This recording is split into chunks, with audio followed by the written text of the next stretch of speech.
Cristo ressuscitou, aleluia! Sim, verdadeiramente ressuscitou, aleluia!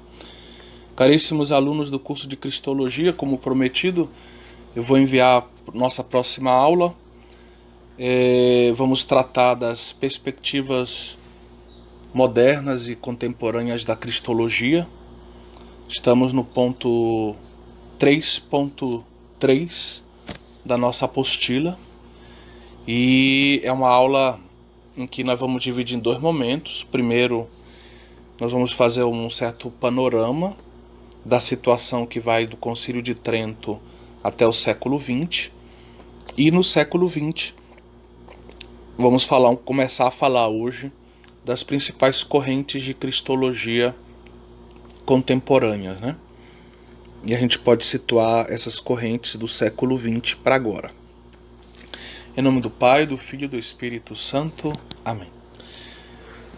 Que o Espírito Santo de Deus venha sobre nós, ilumine a nossa inteligência, encha de amor, de caridade o nosso coração, para que nós possamos percorrer a estrada da Sagrada Teologia. Que nós possamos conjugar o conhecimento com a oração, com a liturgia, e com serviço humilde pelos mais pobres, pelos mais necessitados. Que a Virgem Maria rogue por cada um de nós e seja para nós o modelo perfeito de sabedoria teológica. Amém. Em nome do Pai, do Filho e do Espírito Santo. Amém. Bem, meus queridos irmãos, como nós tivemos a possibilidade de dizer na última aula, aparentemente a Reforma Protestante não trouxe grandes problemas em matéria cristológica. Pouco a pouco é que, como vimos, estudando os autores protestantes, nós vamos percebendo que existem fragilidades cristológicas sérias, devido, em parte, a uma visão negativa que eles têm da filosofia. Então, eles têm uma fundamentação filosófica muito frágil, mas também por causa da visão antropológica. Eles têm um pessimismo antropológico muito sério. E, além disso, se une a isso um certo fundamentalismo bíblico que faz com que eles façam escolhas como só a fé, só a graça, só uma coisa e não outra. E acabam, por exemplo, deixando de lado a importância da humanidade do Cristo, a importância da nossa humanidade também, no caminho de redenção.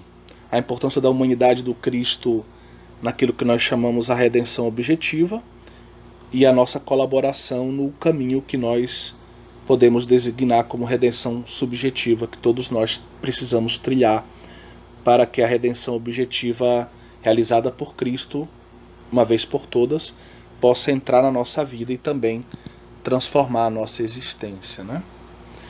E aí tem um detalhe que talvez eu não tenha deixado com muita ênfase, colocado em relevo com a ênfase necessária, é que a nossa visão de redenção é muito diferente da protestante. Os protestantes, eles vêm, vou simplificar, e toda a simplificação ela pode ser um pouco injusta, e eu peço perdão por isso, mas eu vou fazer uma simplificação aqui. Podemos dizer que na visão protestante a pessoa aceita Jesus, por assim dizer, e Jesus então ele se coloca entre o Pai, a ira divina, e o nosso pecado, que merece a ira divina, como um advogado, como alguém que pagou o preço pela nossa redenção. E assim nós podemos caminhar atrás de Jesus na direção do Pai, porque o Pai, ao nos olhar, vai ver aquele que é o nosso Senhor, nosso Mestre, Cristo. E isso significaria um pouco a ideia da vida cristã, seguir Jesus como nosso mestre, como aquele que nos garante a salvação. Então, eu aceitei Jesus, eu vou me salvar. Basta eu continuar atrás dele, né? Porém, essa visão não bate com a visão católica. A visão católica, sim, Jesus é nosso Salvador, Jesus morreu por nós, Jesus é aquele que é o nosso advogado, sem dúvidas. Mas a nossa relação com Cristo, pelos sacramentos, é uma relação de comunhão, onde Jesus vai transformando o nosso ser. A graça de Deus vai agindo na nossa natureza, vai aperfeiçoando a nossa natureza, vai santificando a nossa natureza e vai acontecendo o que nós chamamos de um processo de santificação. Nós vamos mudando pela força da graça de Deus. E na medida que a gente vai mudando, a nossa natureza vai sendo cristificada, vai sendo agraciada, vai sendo libertada, né, de todo o mal, de todo o pecado, ela vai ficando mais livre para colaborar com a graça de Deus. E aí esse processo de graça e liberdade vai se tornando um círculo, vamos dizer, virtuoso, onde a graça de Deus vai curando a nossa natureza, e a nossa natureza, na medida em que vai sendo curada, vai podendo aderir à graça de Deus, colaborar com a graça de Deus. É essa a nossa visão de santidade. Um santo, no fundo, é um homem que percorre esse caminho. Ele é um pecador, mas a graça de Deus age na sua vida e a sua natureza vai sendo regenerada, transformada, perdoada, curada, libertada e fortalecida pela graça. Ela vai aderindo, vai colaborando, e assim o cristão vai se tornando cada vez mais livre, né? Ou seja, é aquela liberdade dos filhos de Deus. E esse é um elemento importante para a gente distinguir também entre a visão protestante e a visão católica no que concerne a redenção, e que tem muito a ver com a questão da humanidade de Cristo na cruz e com a nossa humanidade que participa do processo de redenção. Bem, então o Concílio de Trento ele não precisou responder diretamente às questões cristológicas de Lutero, Calvino e Zwinglio, porque não eram as questões mais importantes do debate da época. Se respondeu à questão dos sacramentos, a presença real de Cristo na Eucaristia, o caráter sacrificial da Eucaristia, a doutrina da justificação e tantos outros pontos que eram questionados pelos protestantes. Mas um fruto bonito do Concílio de Trento foi o Catecismo Romano. E o Catecismo Romano foi uma obra escrita, na verdade, com a finalidade de formar os párocos.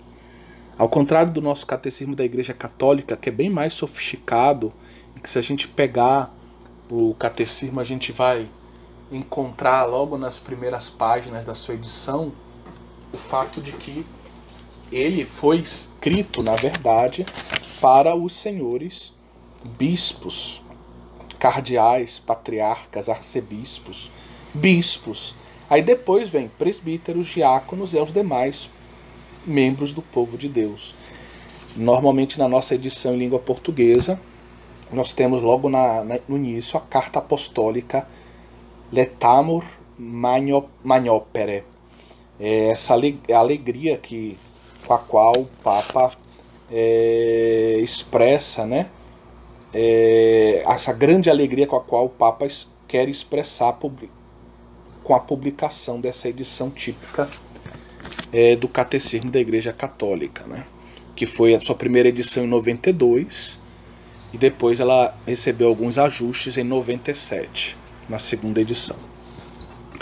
Pois bem, ao contrário do nosso Catecismo da Igreja Católica, que foi escrito numa linguagem mais sofisticada, de uma riqueza impressionante, é um documento que devemos realmente ter um grande respeito por ele, dada a sua riqueza bíblica, riqueza patrística, riqueza do ensinamento dos doutores da Igreja, do próprio magistério ao longo dos séculos.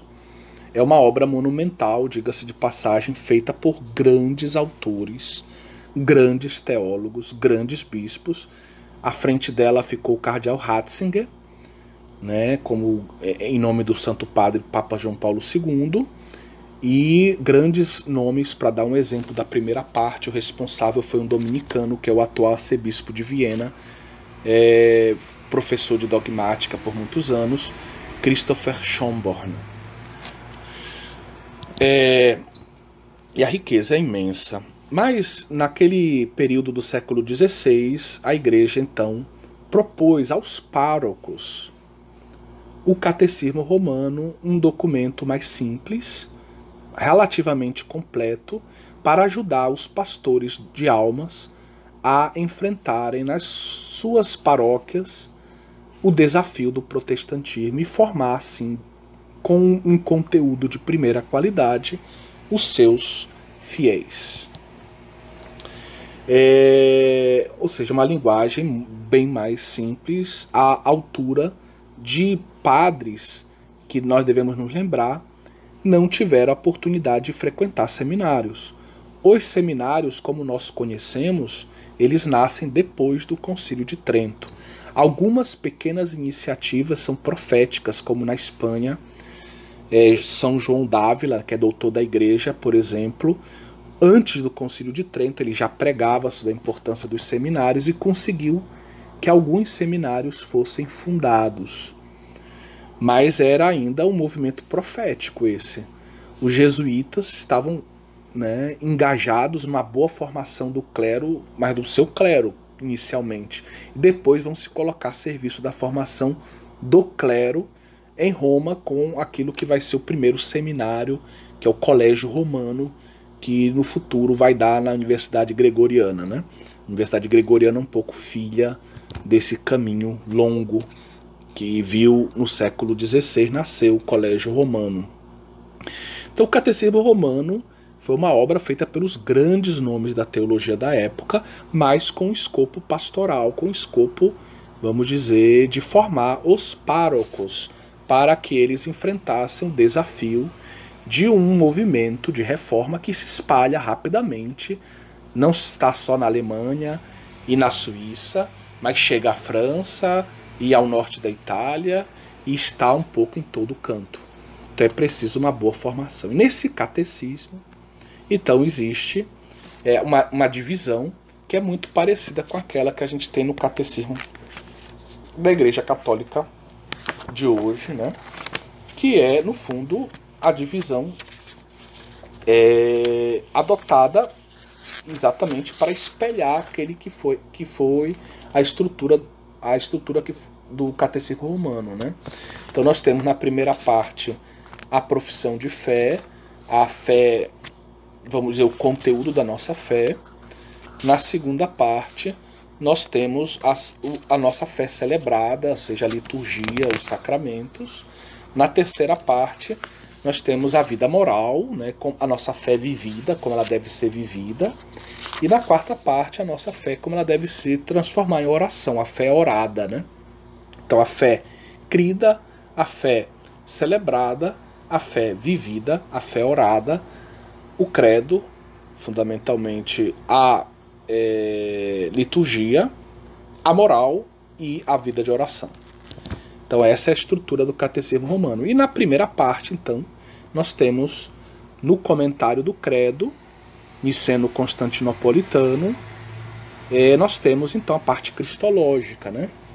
E essa parte cristológica ela é muito dentro da ortodoxia e se tenta justamente equilibrar a visão de ontologia, ou seja, Cristo que é Deus, que é homem, união hipostática, tudo com uma linguagem acessível aos párocos e ao povo, e evidentemente falar dos grandes momentos da vida do Cristo, o nascimento de Cristo, a crucifixão, a ressurreição, a subida ao céu, o juízo final e assim por diante. Então é uma bela síntese cristológica que a gente que merece ser conhecida por todos. Nesse período, então, pós-tridentino, é um período que, teologicamente falando, é um período de polêmica, onde a Igreja Católica ela está em polêmica com o protestantismo naqueles pontos que são mais questionados, e a cristologia não é um deles. Por isso, não esperemos tanto da cristologia desse período da apologética pós-tridentina. Mas vão surgir, especialmente no século XVI, com a segunda escolástica, o século XVI na Espanha, Portugal e nos Países Baixos, Holanda, Bélgica, vai surgir um movimento que a gente chama de segunda escolástica, depois de uma escolástica decadente da segunda metade do século XIV e do século XV. Nós temos um novo sopro de intelectualismo, de teologia realmente de qualidade, com grandes nomes como, por exemplo, Francisco Soares, que vai comentar a Suma Teológica, ou também como os padres carmelitas de Salamanca, que vão propor um monumental curso teológico de Salamanca, né? Cursos teológicos salmaticenses, em vários volumes onde eles comentam fundamentalmente toda a Suma Teológica. Esse período da segunda escolástica ele é muito rico. Eu recomendo algumas obras que você encontra em língua espanhola sobre ele. Por exemplo, La Escuela de Salamanca, de Juan Belda Plans. E também La Escuela de Salamanca, o mesmo título, de Miguel Anso Pena. Então, são dois livros que enfatizam mais a famosa Escola de Salamanca, mas que trazem uma boa introdução também ao contexto mais largo daquilo que chamamos de segunda escolástica, né? Temos grandes obras da época. Por exemplo, eu gostaria de citar alguns autores, além daqueles que eu já citei, mas poderíamos citar aqui o Corpus Christi, né? Poderíamos citar também o Bartolomeu de Medina. Poderíamos citar o Bartolomeu de las Casas, que é muito conhecido no Brasil por defender a questão da alma dos índios, dos direitos dos índios diante dos monarcas espanhóis, né? Ele é também um filho dessa cultura, vamos dizer assim, das grandes universidades de Salamanca, né? Nós temos também Domingo de Soto, o outro grande nome desse período, né? E no que concerne também os sacramentos, a gente poderia citar o Francisco de Vitória e o Melchor Cano, além do Domingo Soto, que a gente já citou aqui. O Melchor Cano tem uma grande obra que hoje é muito citada, né? Que é uma obra sobre os lugares teológicos, que foi redescoberta por autores ligados à teologia da libertação, e na minha opinião é citada sem que eles tenham entendido exatamente o que ele quis escrever. Então é uma obra muito conhecida, De Locis Theologicis, sobre os lugares teológicos, de Melchor Cano. Existe uma bela edição em língua espanhola, infelizmente em língua portuguesa nós não temos muito material sobre isso.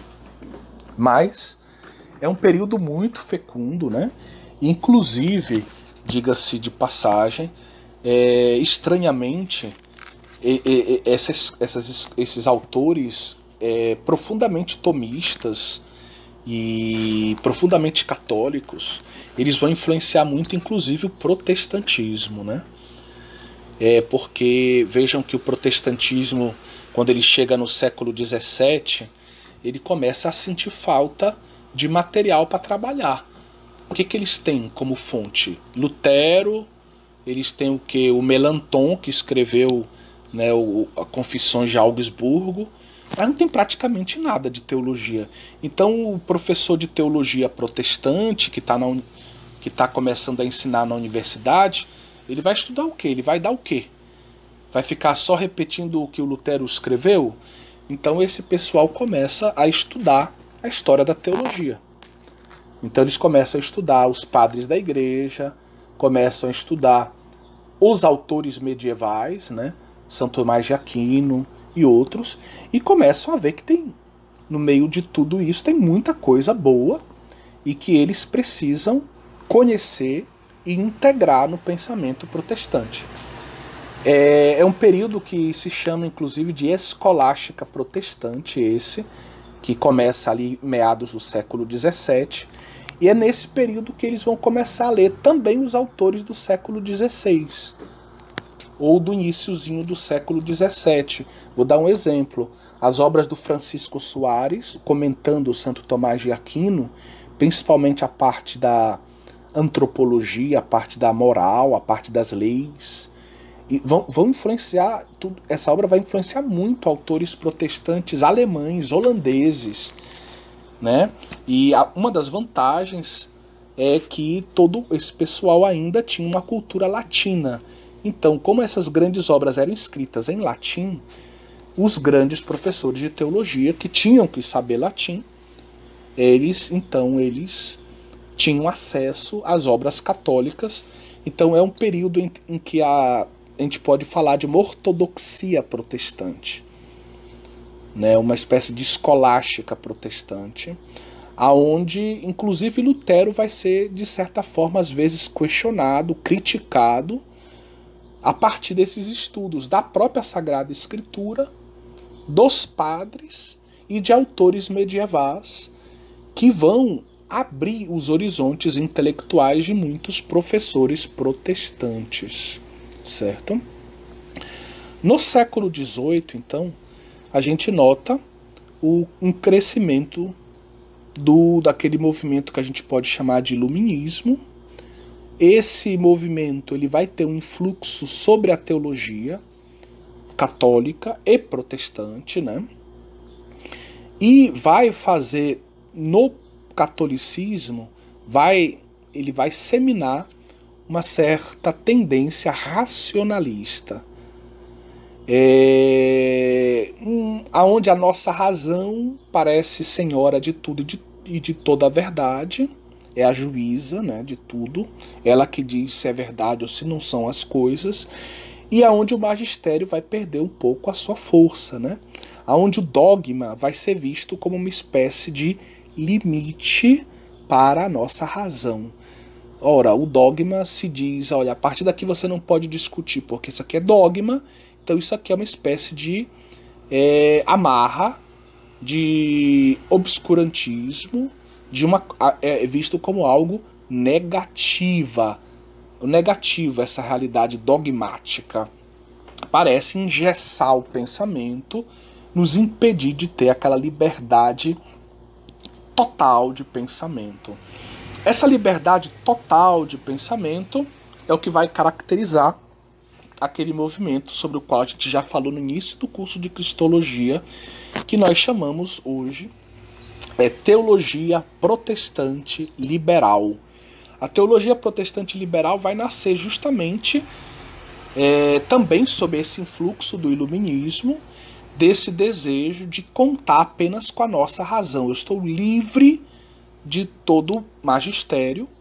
Para o protestantismo isso é muito mais fácil, né, é claro, mas estou livre também de toda a tradição, vamos dizer, eclesial, seja ela luterana, calvinista, anglicana.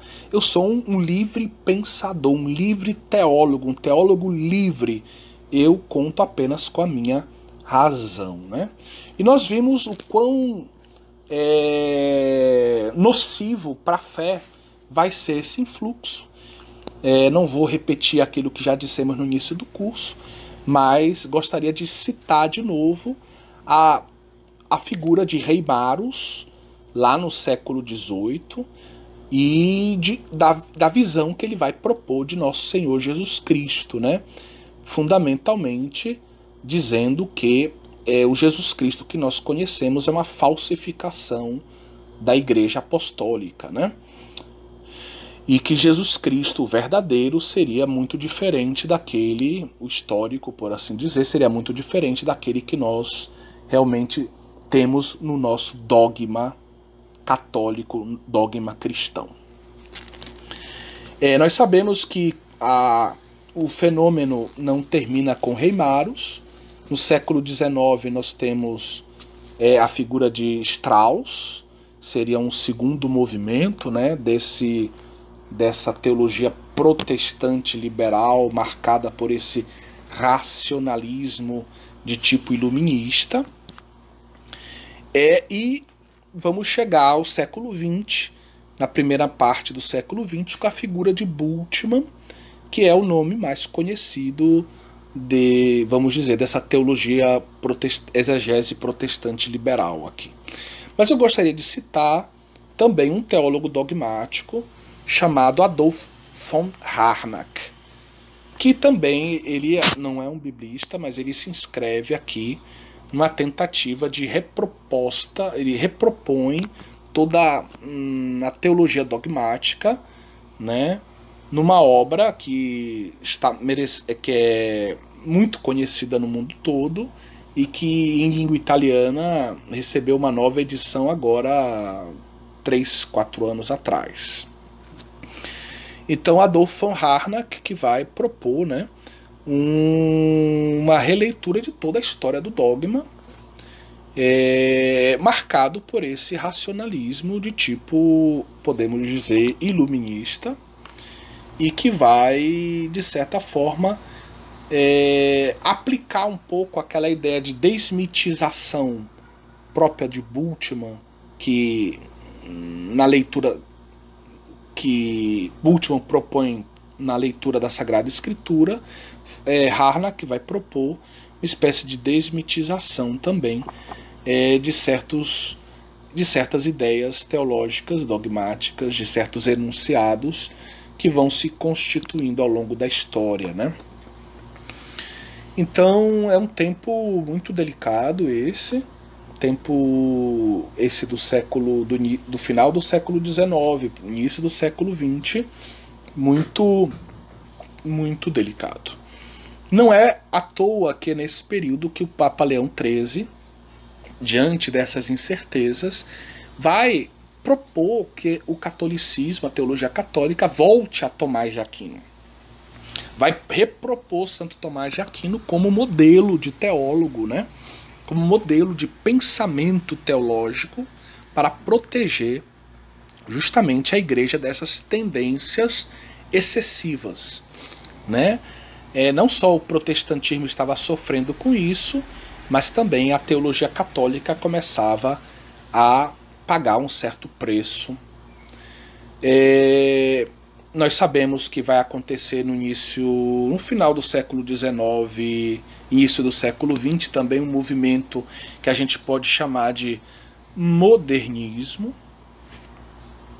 E esse modernismo também vai ser um grande perigo para a igreja, na medida em que, nessa busca de um diálogo acrítico, não crítico como deveria ser, com a modernidade, muitos teólogos acabam, quando vêm conflitos entre a tradição e o pensamento moderno, eles acabam abrindo mão da tradição e incorporando acriticamente elementos da modernidade nas suas reflexões teológicas, o que é muito perigoso, né? É preciso ter muito discernimento, muita prudência na incorporação de elementos de outras ciências dentro da ciência teológica.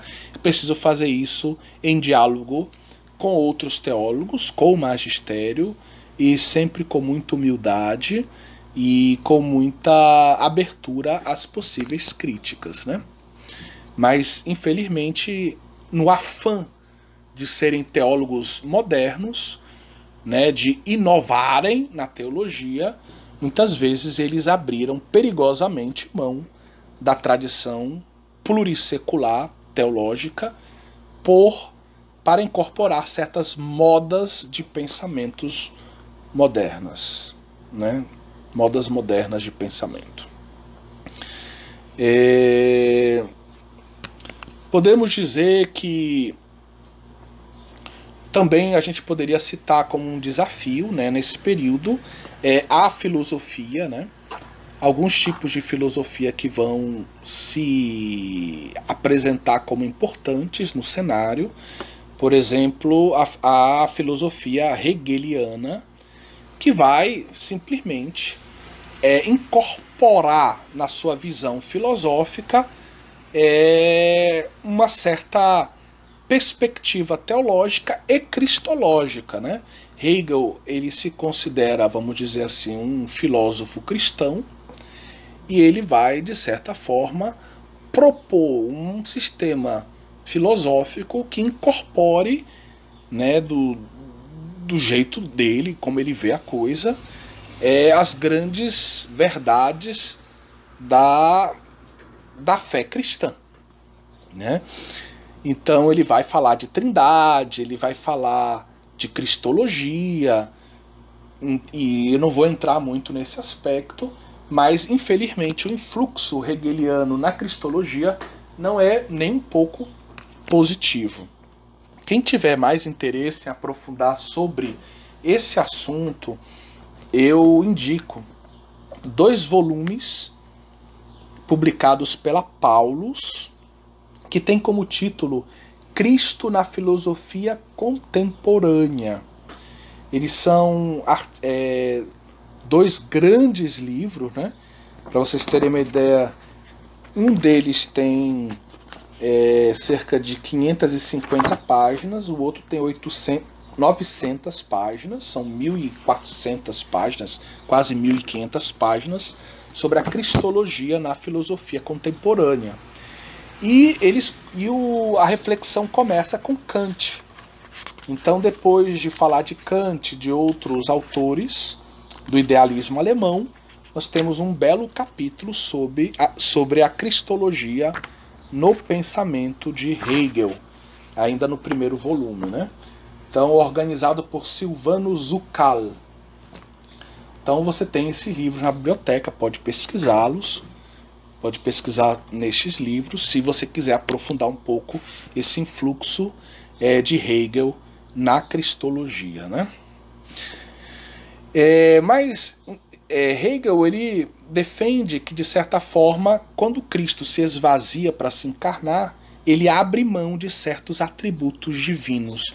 É como se em Cristo a divindade estivesse, vamos dizer, sem alguns dos seus atributos divinos.